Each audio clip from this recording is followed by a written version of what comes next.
Amen.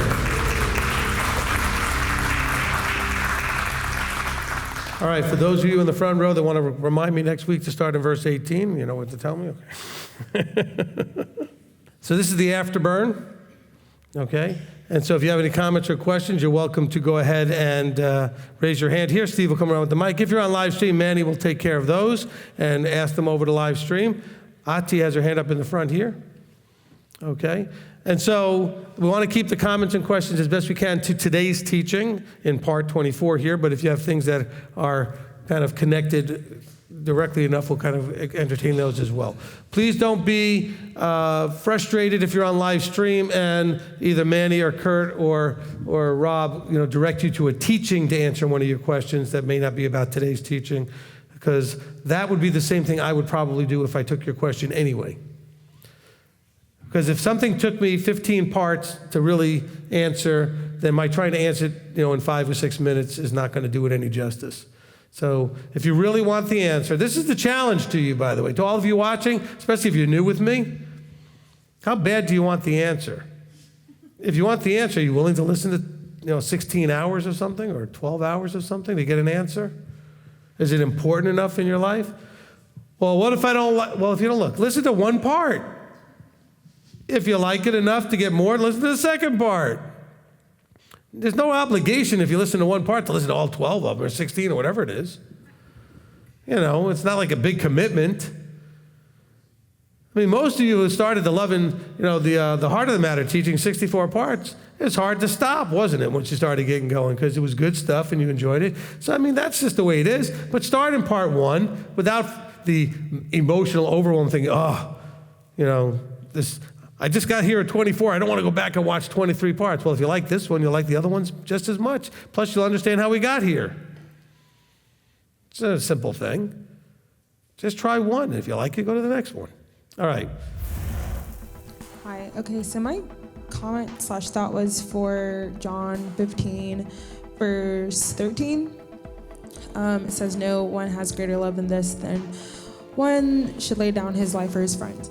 And growing up, like my high school time, I was going to a Southern Baptist church, and our what I was taught was that, like our outlook on our friends who weren't believers is that they're all going to go to hell, and we should feel really bad for them, and we need to go save everybody. And this is me being kind of like very transparent, but I never thought that I never even considered putting my life like down for anyone else personally, if I'm being truthful. I never thought anyone was, even myself, like I'm not even, like I've had my depressive sides before, but just to like give my life for someone else, I never really had that desire. And I always thought that'll change when you have children. Except that when you have children, it's going to be kind of a back and forth between wanting to lay down your life for them or kill them. So, I mean, all the parents are clapping. It's sometimes a flip of a coin. It's just one of those. The only people that I've ever considered that was just like my actual family, and never more so my friends. So I always thought there was like something wrong with me. But even today when you say that, I guess I still struggle with that, because not like no shame on anyone here. Like you guys are all wonderful and great, but I'm just being, I guess it's something I have to work on. But no, it's not. Wait, hold on. It's not just something you have to work on. We as a group do not have the ability yet or capacity to have that level of relationship. Okay. We've got too much junk that we're still dealing with to be able to get to the place where you can literally love one another enough to be friends by this definition to lay down your life. So don't hold yourself against that standard. None of us really has, well, I should say none, but most of us, I mean, I don't know if there's one. I don't want to say there'll be an exception out there, but most of us have just way too much junk that has to be dealt with before we can get to the place where we can have that kind of love. All right? That's good. Yeah. And even as I was sitting and listening to you say, I was kind of struggling. I was like, well, maybe there is probably another meaning, and this is just my opinion, but could it also be, because I know you talk about how we shouldn't be self-sovereign, and that in ourselves we should be, laying our lives down. So could it be in that kind of way where we're completely selfless to one another? Because that I can definitely do.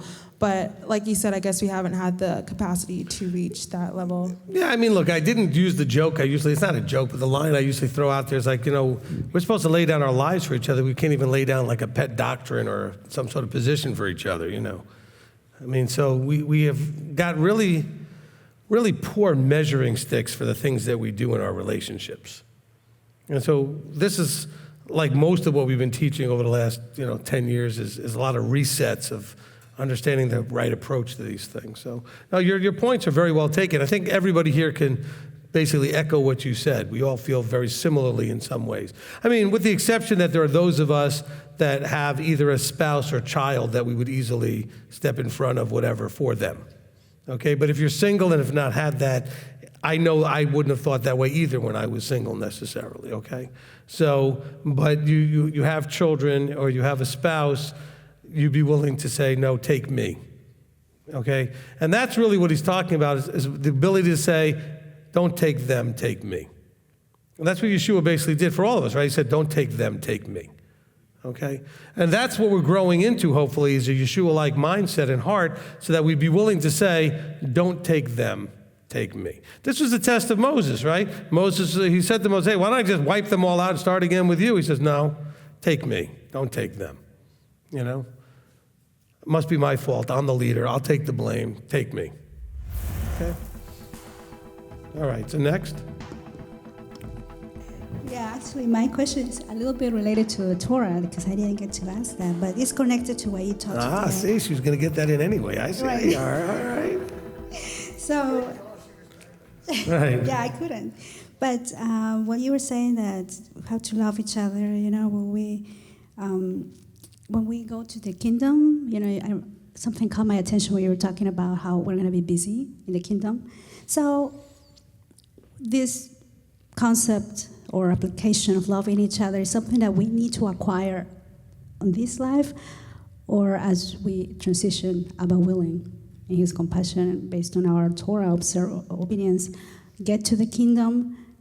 Is that something that we're going to keep learning as we do it forever with each other in community? Well, look, I mean, he doesn't really give us a whole lot of clarity on the details of all that. We do know that even after discipling, Yeshua had to open their minds after he returned. Okay, remember when he ran into them after the 3 days? And then he opened their minds to understand the rest of the scripture had to say about him and things like that. So I don't know how much is going to be through the discipling, how much he's just going to open our minds and how that works. And by the way, when it says open their minds, it doesn't mean that he didn't sit there and actually explain it all to them. I mean, we don't know what that means. Then it said he opened their minds, okay? And so I will guess that, we will be learning pretty much continuously up to whatever point, because clearly Yeshua was interacting with the Father even at this point in their forever together when he was in the flesh suit and being shown some things. So good. And then the other one was 15:15. Actually, it starts on 14 where it says, "You're my friends if you do whatever I command you," and then no longer do I call your servants my friends. yeah. Well, every time I think about, as a Christian, I guess, and even now, I think that we're supposed to have the servant heart. So how do you differentiate what is a servant versus what is a friend with a servant? Okay. See, this is good. This is why I like the afterburns, okay? Because they allow me to take something I said, and now I can bring more explanation to it. All right, so I gave you a lot of little pieces of this. I didn't connect them together. When I was talking about the structure, remember I talked about how the higher up the structure, the more the servant you were. So think of the bottom of the structure where the actual servant is. He expects you only at that childlike level to do the mechanical things. I don't expect my child to understand all the whys with everything. Just do it because I said so. Do it because I know what's right for you. Do it, whatever. Trust me, right? So the servant level, the higher up you go to the friend level, and as you move up the ladder, doesn't ever take away the things that you should have had from the previous lower level. All right? So you're still going to approach him as a servant, but now as a friend, where as a friend, you now have a bigger, I shouldn't say bigger, you have a greater understanding of the bigger picture, okay? But you're serving at a higher capacity. So you're a servant with a lot more understanding, a lot more relationship, but you're still a servant. You know, Yeshua made it very clear. He is absolutely a servant to his Father. And he's a servant to the body. I mean, you know, so all the levels up the chain are servants. Okay?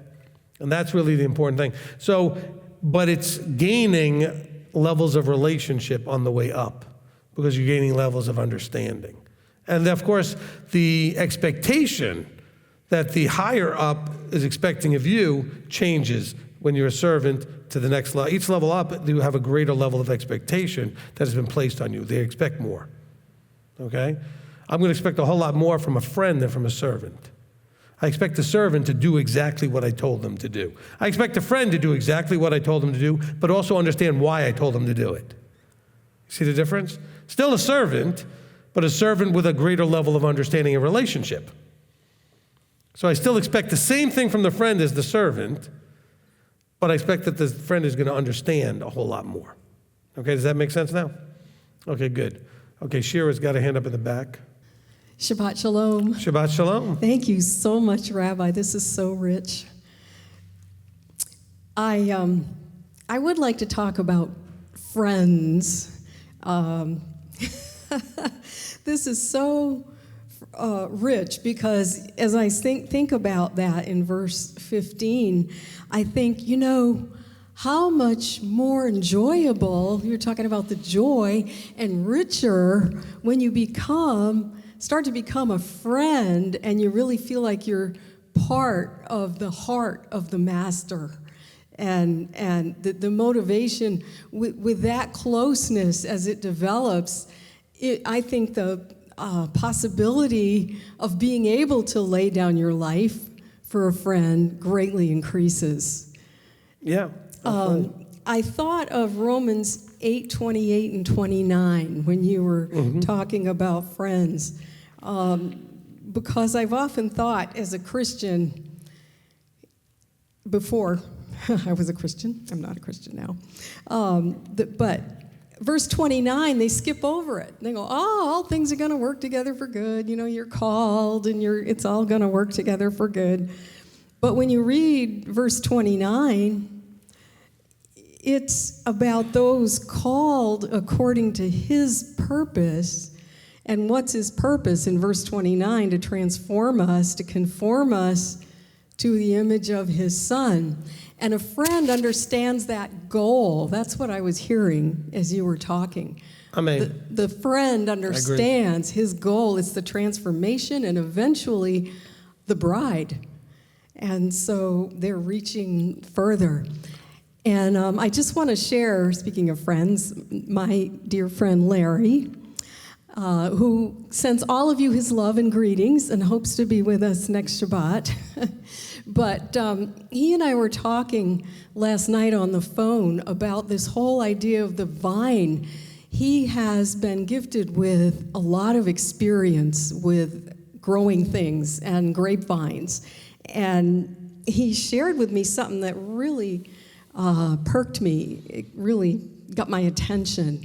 He was talking about how the cutting off of the big branches of the vine, that kind of happens in the cooler weather after the growing season is over.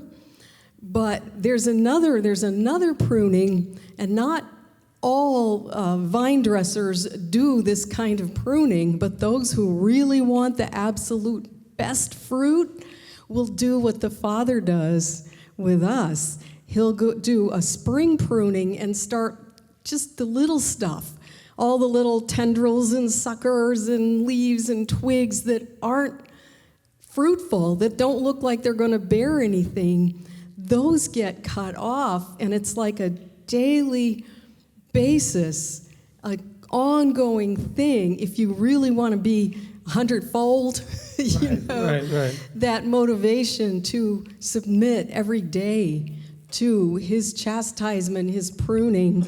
And I experienced that this week when I really badly burnt some grilled toast, and the smell is still in my apartment. I ruined a pan, had to throw it out, my favorite pan.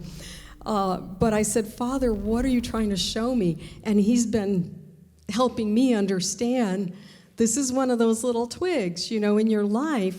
I want your attention before it gets so it's sucking off the life that's supposed to go into bearing fruit. So praise Abba. Amen. Amen. Okay, so I feel like I need to say something about friends also that kind of ties in with what we've been talking about and what Shira brought up, which is we're not talking about friends the way you and I would think of each other as friends necessarily, okay? We're talking about sort of a spiritual, a body of like body of Messiah level of friends. And the reason I say that is because, this friend, this relationship doesn't get to tell the other friend what to do or how to do it, right? Because this friend is still a servant.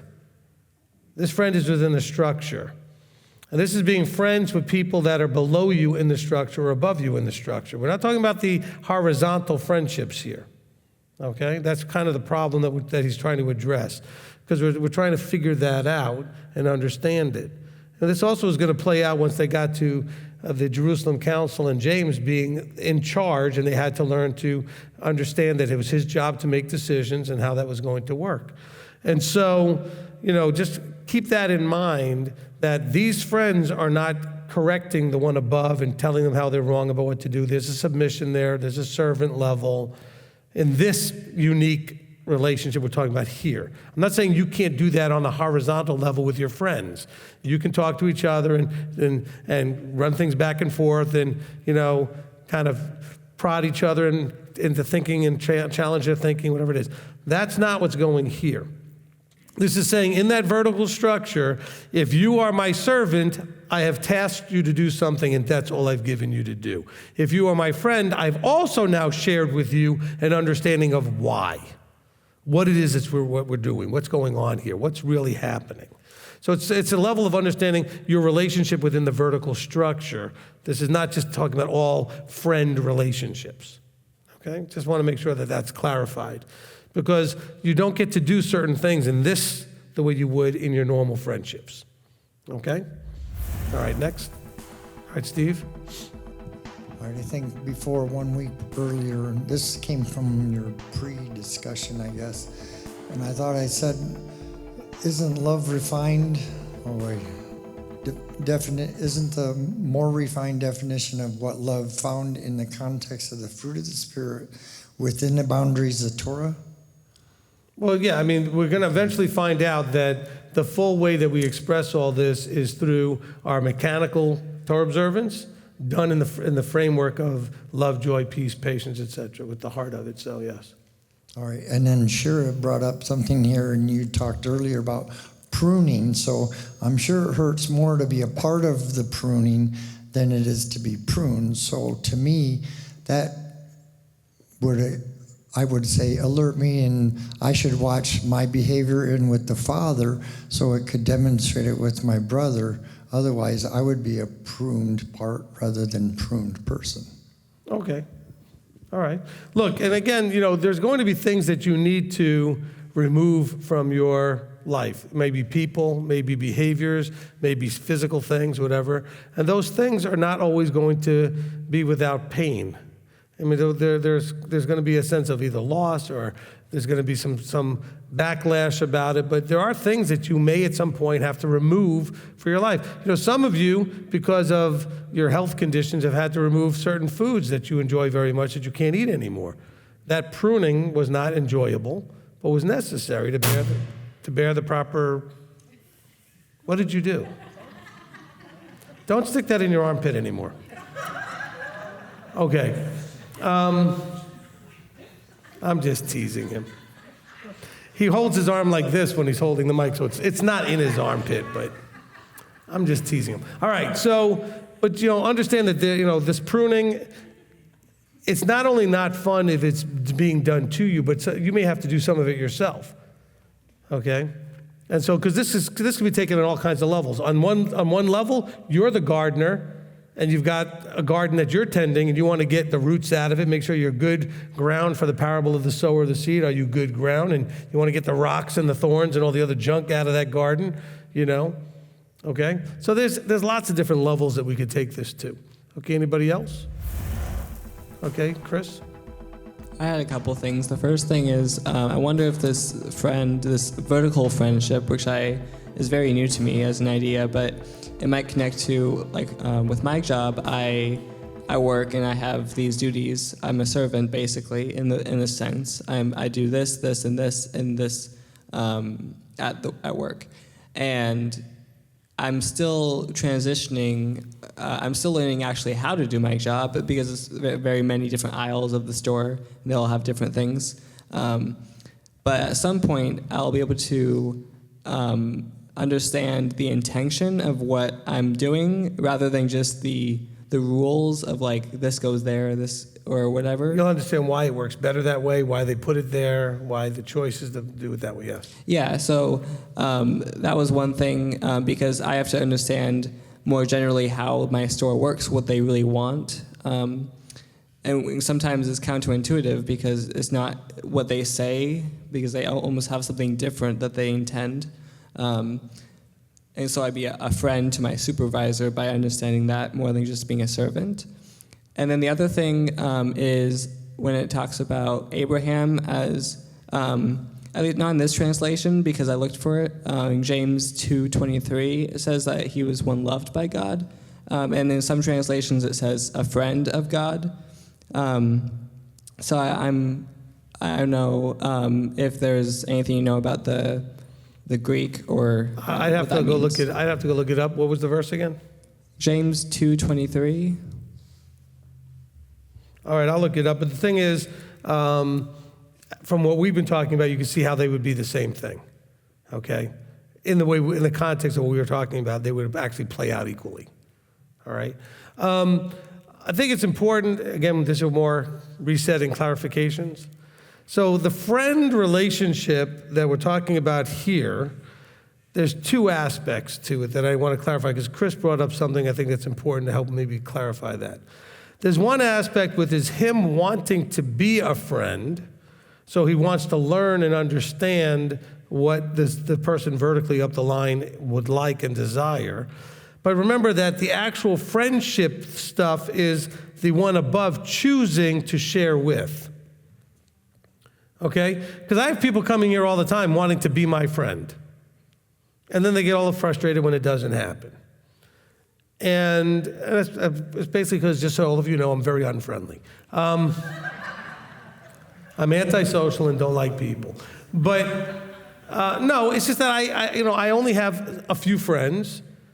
Now, as far as from this point of view, there are the people that I do have the relationship where they understand where I'm trying to go and what I'm trying to do and that kind of thing. So it also has to do with the definition of friend. There are people that are coming here just thinking we're going to be like buddies, that kind of friend, and just hanging out. But understand that it says here, you did not choose me, I chose you. Okay? And I chose to share with you my vision, what I'm doing, where I'm going, what the purpose of all this is. So on the one hand, Chris, you are being prepared to be a friend to your supervisor, yet it's up to him to choose to share that information with you. But you're learning and observing the things that are preferences to that supervisor. Okay? And that's good that you're preparing, because so there's two sides to it. Are you preparing to be a friend? Okay? Look at Joseph. We just went through the Joseph story. You know, Joseph was available, paid attention, and was then usable by Potiphar, by the jailer, etc., because of his willingness to pay attention and be available to help in the various things that were going on. And then the other side of it was they had to recognize the value there and decide to make use of it, to take advantage of that opportunity. So you doing that, at some point your supervisor might say, you know, here's a young guy he's really hitting it and getting it done, and he's been paying attention not only to what I told him to do, but he's starting to understand why. And that may make you valuable, and he may want to share more with you about that. Okay, so there's two sides to this. Our effort to show the one above, hey, I'm open, interested, and available to understand and to do what you need me to do. I have a desire for that. If you want to show me, I'm not just here to just go, okay, I showed up at Shabbat, okay, I didn't eat pork, okay, whatever. It's just not like a checklist like that, all right? And so that's the spirit and truth part, okay? The relational part is you wanting to understand the fullness of the intent of it, not just the mechanics of it. So that's the same thing he's saying at his job.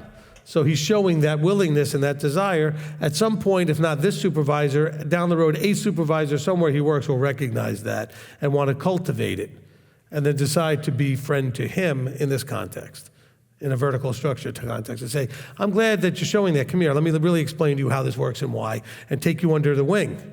Now we're in a discipleship thing. You see how that can work? Because they could decide to take you under their wing and say, here, let me really share with you and show you some things because I think you've got potential.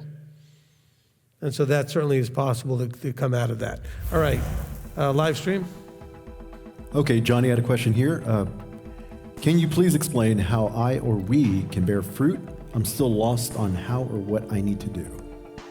All right, if he tells you to do something and you do that, that's the fruit. The fruit is the action of taking the knowledge and putting it into action. So when he says to you, do not eat these things that Leviticus 11 tells you not to eat, and you go to the store and you actually look at the ingredients, that's a fruit of your understanding. Okay? And then when you make decisions to not buy certain things because you realize they're unclean, that's the fruit. Okay? So you have information. You then develop a relationship with the information, which means you've taken that information and decided to apply it, and then the fruit is the application. Okay? So you learned about Shabbat, and you were keeping Sunday, and you realized that Sunday was not the day of worship and the day for you to come together before the Father, that it was Saturday. So that was information that you had. You studied it, you started to have a relationship with the information and realized you needed to act upon it. The fruit was you switched from Sunday to Saturday. So let's just keep it that simple. You came to realize that Christmas was not something appropriate for us to be doing, and so you stopped doing it. That's fruit. You realized there were holy days you were supposed to be doing. When you started doing them, that was the fruit. Okay? So the fruit is simply the action based on the instruction of Yahweh that you're taking, because that information has developed a relationship in you where you realize you need to do it. Next. Okay, next we have Anders Olson. Can Rabbi please expand on the relationship between truth and spirit and the connection to a servant and friend? They sound to be the same to me from today's teaching. Have not connected this before. Oh, excellent. That's, I would say you nailed it. That was perfect. Okay? The truth and the servant are very similar metaphors for the basic, straightforward, mechanical things. And the spirit, or fullness of the intent, and the friend are understanding why and the depth of it. So good connection, Anders. Very good. Awesome. Next one, Justin and Denise. Question, Rabbi, 15:9 through 10. The same as if you've seen the Father, you've seen the Son teaching. That's what I got from that it's about imitating the Yeshua and his love.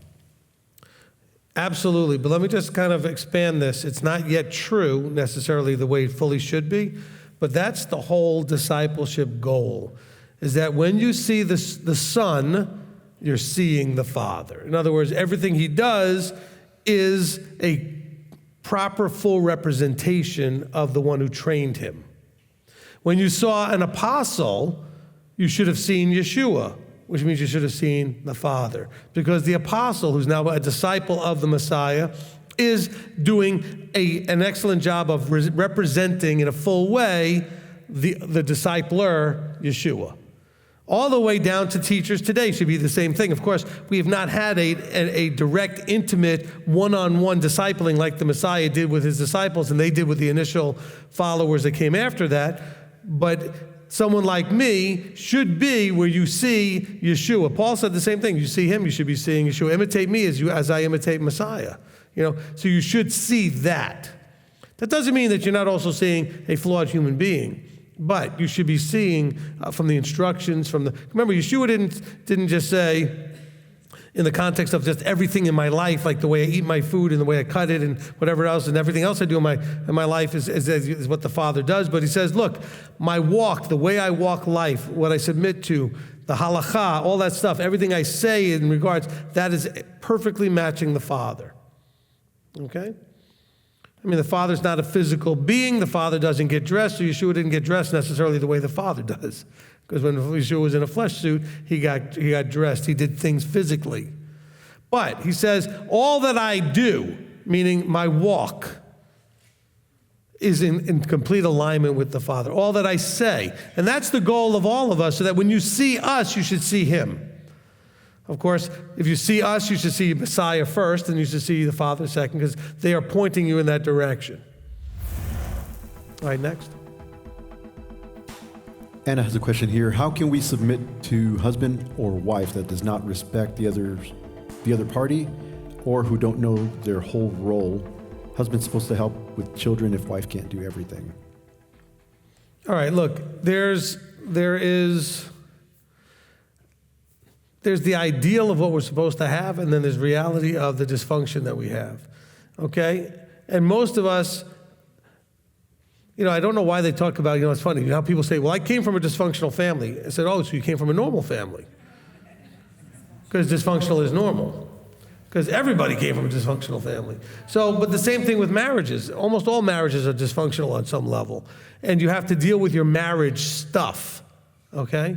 So it's just like dealing with your parents. There's a respectful way to have an issue with your parents. There's a respectful way to disagree with them or not do what they say, whatever it is. Well, guess what? In a marriage, if you're struggling where one of the other is not doing what you believe they should be doing because of the relationship you have, well, two can't walk together unless they agree, and you clearly don't agree, which means that you have to now sit down and renegotiate your agreement. See, that's the problem, though, with most marriages, that nobody really ever asked you to do that before you got married, to discuss whether or not you're in agreement on as many things as you can think of. When I do a wedding, I ask them to do that. Now, whether they do it thoroughly or not, I have no idea, because I don't ask them to submit a copy of it to me. It's none of my business what they talk about. I just encourage them to go over everything and anything they can think of in terms of their expectations. So if you have an expectation that your spouse is going to help more with the children, but you never actually talked about that, that means they never had that expectation, and you're not walking in agreement. So I would say you simply need to now sit down and say, look, this is an area we never really talked about before we got married. It's become a problem for me at this time. We need to talk about it so that we can find an agreement we can come to about this area of our life. And right now, that doesn't mean you have to, one gets to say, well, you need to do more. And the other one says, well, no, I don't. And, you sit there going, look, it has come to my attention that I feel like it would, I'm really struggling with the fact that I'm doing all of this and you're not helping. And if you don't expect to help, then I need to know that that's really what you expect. And then we have a marriage problem. Or maybe the spouse says, well, I never realized that you were having that. And they're very willing to go ahead and help. You don't know till you discuss it. Now, if you've already discussed it and they made it clear, well, now you have a marriage problem. Okay, if you're not walking in agreement on how you're going to live life together and raise your children and everything else, you're going to have constant problems. You have to find a place of agreement or you can't really walk together. I'm not suggesting divorce. I'm simply saying you've got to, make it clear to the other person, I love you, I want this to work, but right now this isn't working. We are in a dysfunctional thing. We are not functioning. Why aren't we functioning? Because we don't agree. By the way, that doesn't mean that either one is right or either one is wrong. It just means that they don't agree. There can be a husband and wife where the one takes care of all the things with the children and never expects a thing from the other one and vice versa, and it's fine. But they agree. In other places, no, I expect you to do this and I expect you that. But if the other person doesn't expect it too, now you're not in agreement. And so you have one choice. And that is, well, you have two choices. I'll give you two choices. One is say nothing but stop complaining. I'm serious. If you're not going to do anything about it, then stop whining and complaining about it. Accept it. That's the reality you chose. Or say something.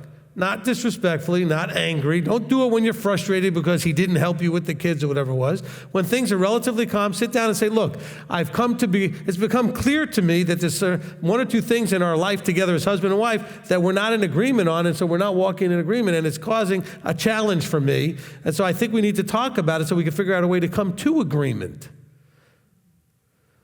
Because I can promise you, I won't say every marriage, but most marriages, at some point, one or the other one will pop, And the other one will say, I had no idea.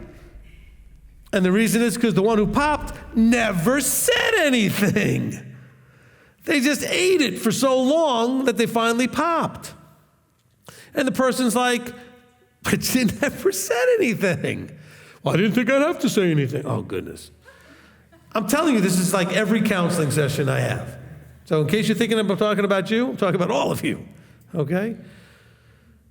Every one of you who's been married for a while knows that there's been at least one thing where one or the other one let it go and ate it for so long until finally it popped.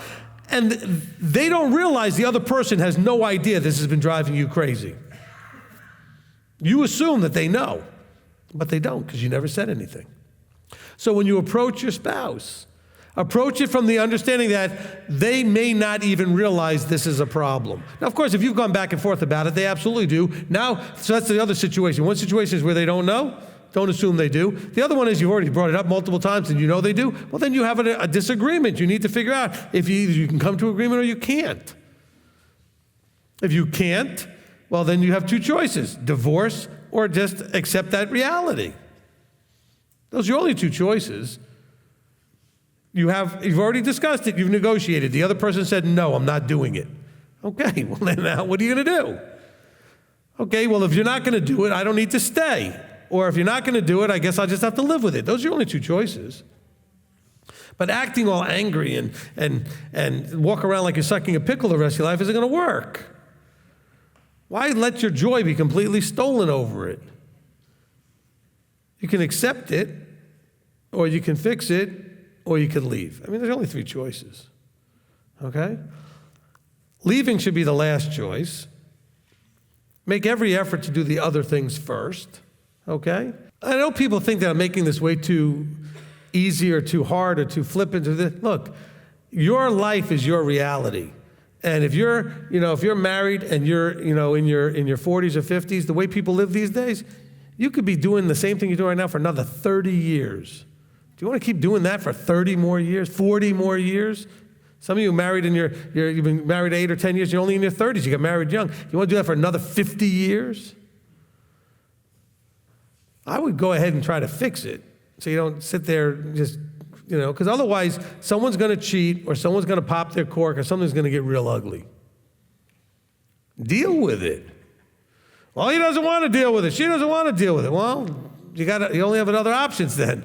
Either ignore it, deal with it as far as you dealing with it if they're not going to deal with it, or threaten the only card you got. You only got one card to play, leaving. But don't use that card unless you intend to use it. They teach you that when it comes to self-defense. You don't pull that gun out unless you're intending to use it. Right? Isn't that what they teach you in every gun class? That thing stays in its holster unless you're intending to use it. So you got to think a lot about pulling it out. Well, the same thing with the divorce card. Don't bandy that thing about and threaten it and everything. Don't do emotional manipulation. I hate that garbage. That's despicable. Be honest with your spouse. If we can't fix this, I am willing to leave. But you need to be willing to leave. Don't pull that card out. But that's the way to communicate how serious you are. Okay? But I've heard a lot of people say, oh yeah, he threatens every other month to leave me. Well, that's emotional manipulation. That's not the way it works. Okay? If you've got a spouse that threatens to leave you all the time, next time you do it, show them the door. Say, I'm not playing this game anymore. But then he'll leave, or she'll leave. Well, then stop complaining then. You can't do both, okay? Because you know what happens when you complain? You're already miserable, and now you want others to be miserable, because you're going to make us miserable listening to the nonsense over and over again. All right? If you come to me, I'm just going to tell you, stop complaining. Fix it or stop complaining. That's it. I have zero tolerance for that. Fix it or stop complaining. But he doesn't or she doesn't, well, then get divorced. Or fix it or stop complaining. There's two ways to fix it. You fix it or you get divorced. That's your two options. Complaining is not an option. Stop that. Okay? It's not healthy for you. It's not healthy for anybody. It serves no purpose. Okay, next one. Maybe you'll understand this question better than me. Betty wants to know, can we in the 21st century truly understand the societal, emotional depth of the first century Jews during the time of Yeshua? Not fully. I mean, we can glean a lot from, but you have to glean it from that side of it. You're not going to glean the Jewish mindset and the Jewish societal things from the time of Yeshua from a Christian author. Okay? You know, if you are, and you can fill in the blanks, you understand things from where you're from. Okay, if you're Mexican, you understand things different. If you're Italian, you understand things different. If you're Spanish, you understand things different. If you're Russian, than anybody who's not whatever that is. Okay? If you were Catholic and somebody else was never Catholic, they don't understand what it means to be Catholic. Okay? If you were Jewish and the person you're talking who's never been Jewish, they don't understand what it means to be Jewish. Okay? If you're a woman, you don't understand what it's like to be a man. If you're a man, you don't understand what it's like to be a woman. If you're white, you don't understand what it means to be black. You're black, you don't understand what it means to be white. So to understand whatever it was, you really need to get it from somebody who understands that, who has a connection to it in some way. Does that make sense? Okay? So let's be careful that, we're getting our sources from people that don't understand what that is. But can we truly fully understand it? No, we weren't there. And it's so different from the way it is today that we can't truly understand it. Okay? They lived under an occupying force. Rome was there. The types of religions that were being followed in those days don't match anything that we have today for the most part. I mean, the type of temples that they had and the things that were going on, and the sacrifices and other things we can't relate to. The level of quality of life in terms of the amenities they had available to them and things that we have today. There's so many things we can't relate to. The communal way they live versus the way we live today, there's not a lot today that matches up with that so well. So we would definitely struggle for those things. Okay, next one is from Cynthia. She wants to know, John 15:5. Could John 15:5 be connected with Galatians 5:22? Because we are the branches. Well, I mean, Galatians 5:22 is the fruit of the Spirit. So, I would say, yes, that's the connection we've been trying to make here. Let's look at this for a second, see what the wording is there. Well, I guess it's just because it says the fruit. I mean, look, the fruit is the result. Okay? So the result of you being in the vine, the result of you guarding the commands is the fruit. The result of you embracing the fullness of the intent is the transformational fruit of Galatians 5:22. The fruit of the Ruach, the fruit of the fullness of the intent is love, joy, peace, patience, etc. Yeshua says that right here in verse 11. He talked about joy. Joy is the second one listed in the 9 aspects. I love joy. So joy is a fruit that he's talking about in relation to, if you guard my commands, you'll stay in my love, and as I stayed in my Father's love, and I've spoken to you that my joy might be in you, and your joy might be complete, and I want you to love each other. I mean, this is all part of that. Now again, the fruit of the Spirit as taught by the charismatics and the Pentecostals, all the Christian stuff, whatever, is somehow a totally different thing. Like somehow you get this Spirit and it bears this fruit. No. When you walk the Torah out, the walk out in the fullness of how it was intended, you bear this fruit. Does that make any sense now to anybody? I mean, I don't know how much more clear I can make that. Mechanical behavioral fruit is don't eat this, and guess what? You don't eat it. Now, you can still do it without joy, without peace. You can have, be all mad that you don't get to eat whatever it is that you normally like to eat, but you didn't eat it. All right? You can do the mechanics with the wrong attitude, not because you don't embrace the fullness of the intention. The intention of trials is to bear the changes in your life that are positive so you can count a trial as a joyful thing. So that's how joy could actually be the fruit of a trial, because you recognize the fullness, like a friend gets told the fullness of something, so you understand why a trial's there. what its purpose is, what the intent of it is to do and develop out of you, so you can have joy in that. So the fruit of having the full intention understood is love, joy, peace, patience, etc. Amen? Okay, next. Okay, next one is from Anita. What is the line that separates codependency from obeying Yah's word about serving others? Okay, so all the serving that's being talked about here is in the context of the vertical structure and Torah obedience. All right? So we're not talking about things that would turn you into codependency or enabling and entitling. We're talking about in the context of the scriptural structure and scriptural instruction. So you're talking about challenges with serving and meeting the needs and taking care of everybody around you, where you can certainly become codependent with them. There's no requirement to do that in here, okay? Remember, it says you are a servant to whom you're a slave to whom you serve, right? Whether it's sin or whether it's righteousness.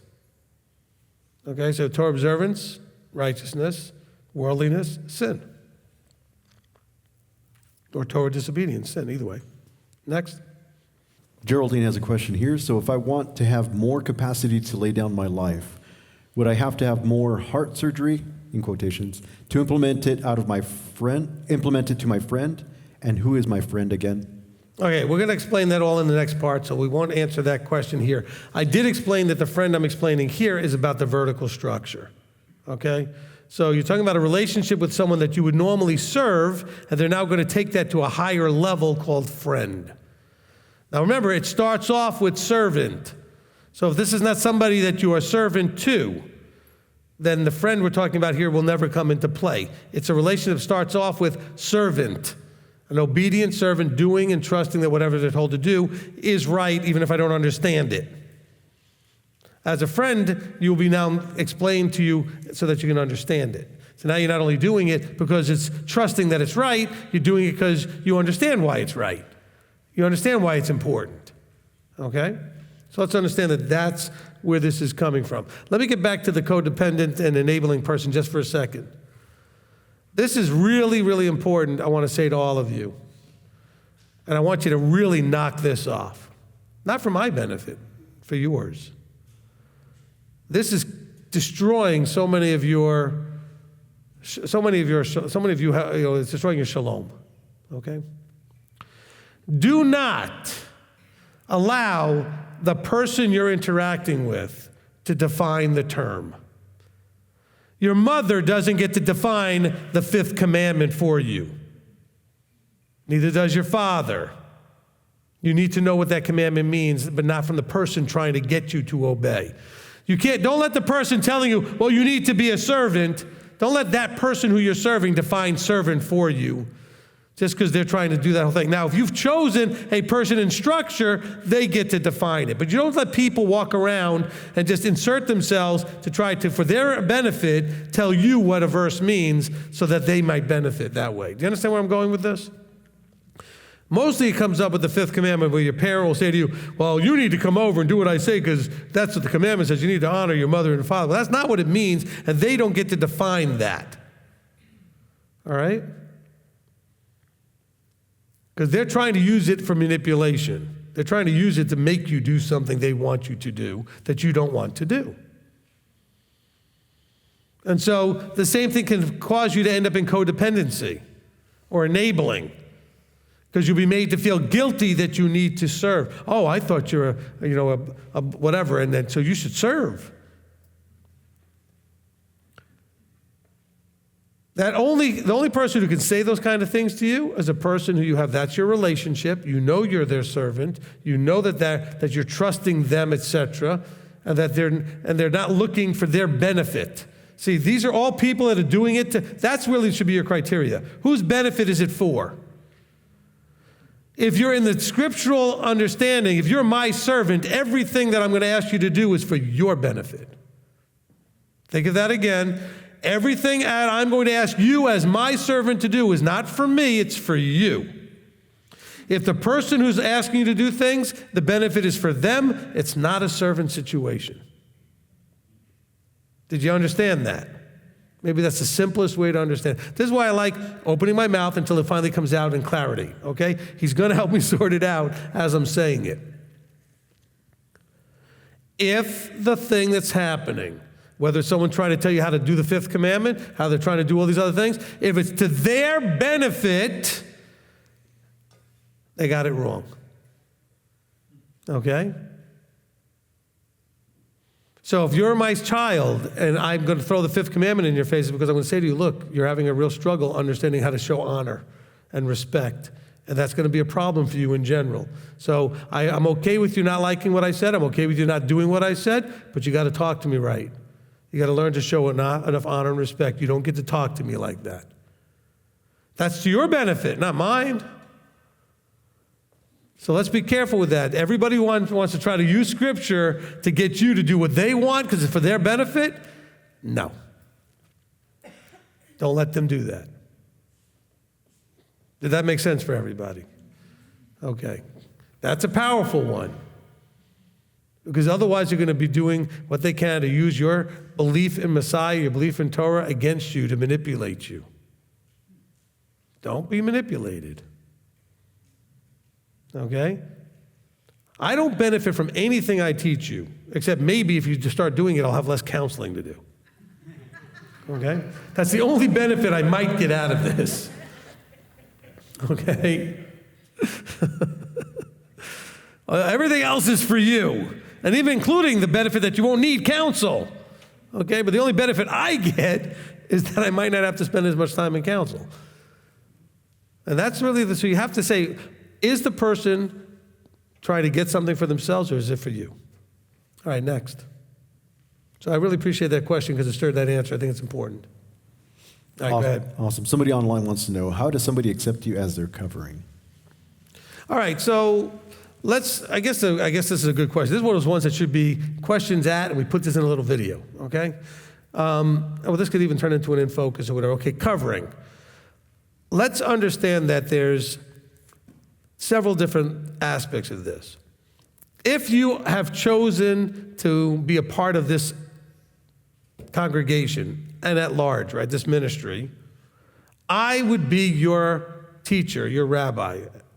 You don't need to have a formal discussion with me for that, all right? You can call and ask questions about the walk or anything that you would normally ask your teacher, your rabbi, your pastor, whatever about, right? That doesn't need you to ask me to do that. That's what I'm here to do. Now, we do offer from the idea of a covering for the ladies that don't have a father or a husband around to help them with the world life situations that are not halachic issues. Halacha is the Hebrew word for to walk, the walk, okay? So it's not a Torah observance issue. But you normally would have a husband or a father to say, is this a good idea? Should I do this? Is this a bad idea? Should I wait? Should I do it now? Should I get something this different or more or less or whatever?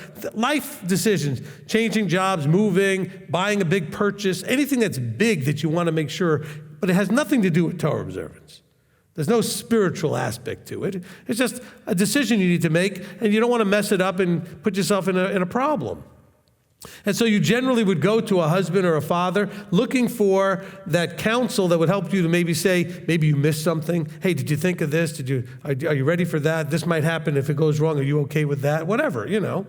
A sounding board from wisdom, from advice, from a covering point of view.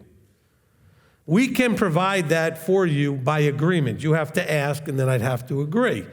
Okay? And so, by the way, if we do that, I don't, like a husband, say, do this, don't do that, but I will help you think it through so you make your own decision. I'm not going to tell you what to do. Some people are mad about that. Some people are mad because they're afraid I won't make the decision. Others are mad because I won't. See, I can't win, so it's okay. But I'm not going to make a decision for you. I'm not going to tell you what to do. But if you call me because I have enough wide, ranging experience in lots of different things, I will either give you counsel or direct you to a proper person who you should seek for counsel. I may send you to an accountant or to an attorney or to a doctor or whatever it is that you might need and say, listen, I really think you need to go get this expert advice. that's outside of my scope of profession. Okay? But all I'm going to do is help you figure it through, think it through, process it through. I may ask you, hey, did you think about this? Have you considered that? Do you already have this arranged or whatever? And you may be like, ooh, wow, I forgot about that.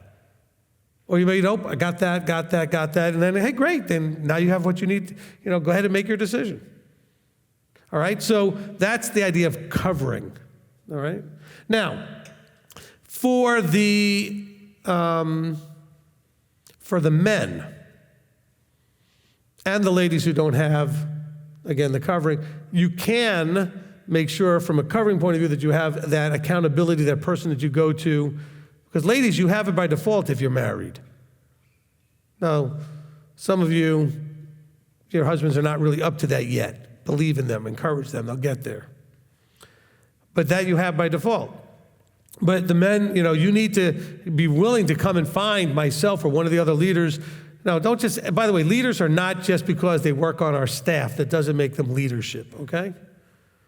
Leaders actually have a title and papers to go with it. And the leadership, as far as from the highest level point of view for counseling and anything in that area or above, starts with the elders and rabbis, not the shamashim, not anybody else who happens to be on the staff or the members.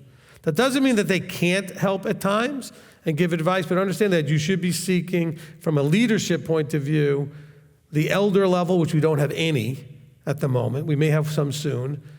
And the rabbi level. That is your leadership. So it's myself and Rabbi Tom, and that's it. Okay? Now, the shamashim do have authority. Like right now, they're hopefully keeping the chat room under control. They have authority that if they walk up to you, because you're standing around and you look able-bodied, and they want you to help set up some tables or move some things around, or go do something for a widow or somebody, or help with something physically, you should be able to give them respect for their authority to do things that are physically needed to do. They take care of the physical needs of the body. That is their gifting, all right? But they don't do it all by themselves. They may come and ask another able-bodied person to help them do it, okay? And so give them your respect if they ask you to help. If you're standing around during the service and we need something done physically and one of those guys comes up to you and says, hey, I need someone to help and do this, unless you have a real good reason to say no, you need to say yes. They have authority. They don't get the job of just doing it all themselves. They're not the ones responsible to do everything themselves. They're the ones who tend to recognize the needs faster than other people. That's how they got to be shamashes. They tend to be drawn to helping in those ways. And they also tend to do it all themselves and they need to ask for more help. But if they ask you, they have the authority to do so. As a matter of fact, I may be tasking them to notice and observe the able-bodied who never help. And it's a bunch of you. And you should be ashamed of that. There are some of you that will literally stand in doorways talking in the way while stuff is getting done instead of helping. My wife will literally walk in here with her arms overflowing with stuff and have to push past people blocking a door who see her there and get no help to help her with her stuff. And she's not the only one. I've seen a lot of you get that same experience, so some of you are nodding your heads. Meanwhile, some able-bodied guys are just standing there shooting the breeze in front of the door. And you think you're ready for Messiah to show up? You can't even be observant enough to pay attention that somebody might need some help? Yeah, some of you are going, wow, but it's true. It's happening all the time. We got one lady that finds herself every service, after services, almost always by herself in the kitchen cleaning up after the oneg, because you people make your messes and you leave and you clean up almost nothing. Not only that, you leave half your stuff here. I was like, well, how did you forget your stuff? Because we're just not focusing outside ourselves like we need to. And she's not going to complain. She's going to get in there and do her stuff every week like she does, and we appreciate that. Okay, but you're here to serve, not to be served. Okay? As you're walking up that ladder, it starts off with servant. What can I do? All you people move here saying, oh, I'm coming to help, and then you do nothing, or limited amounts. So help. You want to know what to do? You can ask any of the Rebbitzins. You can ask my wife. You can ask Manny or Dave or Billy or any of the other staff members. Well, you can ask especially your Shamashim. And believe me, they'll have stuff for you to do. You want to help with something? Ask somebody. Say, I'm here. What can I do? But also, if you open your eyes, you can see stuff that needs to get done. Just have a heightened awareness. How many times have I had to tell you to have a higher level of awareness? Okay? We're still walking around in like this sort of half-awake state. Wake up. Some of you get annoyed with me because I'm so awake, I'm not paying enough attention to you when you're right in front of me because I'm seeing 75 other things at the same time. I'm not worried about most of you ending up on that extreme. There's so much levels that you still need to go through to get there. But I'm seeing and hearing what's going on in the hallway and behind me and over there and all at the same time. Why? Because somebody might need something that needs me to do. Or I might have to send somebody to go do. And I'll sometimes grab somebody, hey, I'm in the middle of this conversation this way, and I'll grab this person, hey, go over there, that over there is happening. And they're like, how did you know? Just, Because you have to be awake. You have to be paying attention. That's the whole thing is that, it's so funny. All the New Age people are all talking about December 21st, this great new awakening. And everybody's still walking around asleep. Wake up. You gotta wake up. You wanna be Yeshua? Wake up. Get out there and help everybody. Pay attention. All right. And by the way, don't just impose yourself. Ask, would you like some help? Some people don't want to be helped, and that's okay. Nope, I got it. All right? So ask. You see somebody coming in with a bunch of stuff? Would you like some help? Oh, thank you. Here, take my stuff. All right? All right. So Regina Hoffman says, I would like to thank Rabbi for explaining forgiveness, reconciliation, and restoration. It has been a blessing in my moving forward in my walk with family and friends, learning, finding, and keeping my shalom. Amen. Amen. Fantastic. Look, how many people did we have on today? At one point, I saw 700 and something. Okay, so with 700 people, we're never going to be able to get all those questions in anyway. Feel free to contact us. We have a phone number. We've got an email addresses and stuff. Look on our website. Contact us. And by the way, if you want to contact me, don't contact me directly. Go through one of these other guys because I will never see it. It's not your fault. It's not because I'm snubbing you or anything else. I don't look at my email like I should. I don't look at my Facebook messages almost at all. Some of you have been waiting me to accept your friend request for 4 years, okay? Because I haven't accepted a friend request probably in almost 4 years. I haven't posted anything on my Facebook. I'm not going to just kill that Facebook page. It's like no point to it. I haven't posted anything in the years either. I never look at it. So, just contact us. You'll get somebody like Rabbi Tom or Billy or Manny, and they'll be able to put you in touch with me. They have my calendar. They can put you on my calendar. I just increased the amount of availability, easy for me to say, the amount of availability by making the appointments 30 minutes instead of an hour. So I got twice as many spots now that you can possibly jump into if you need to talk to me, okay? So anyway, just keep that all in mind, all right? Keep that all in mind. See, we did have people to come, like the nursing room and everything, so that worked out. All right, so we're going to close this thing up.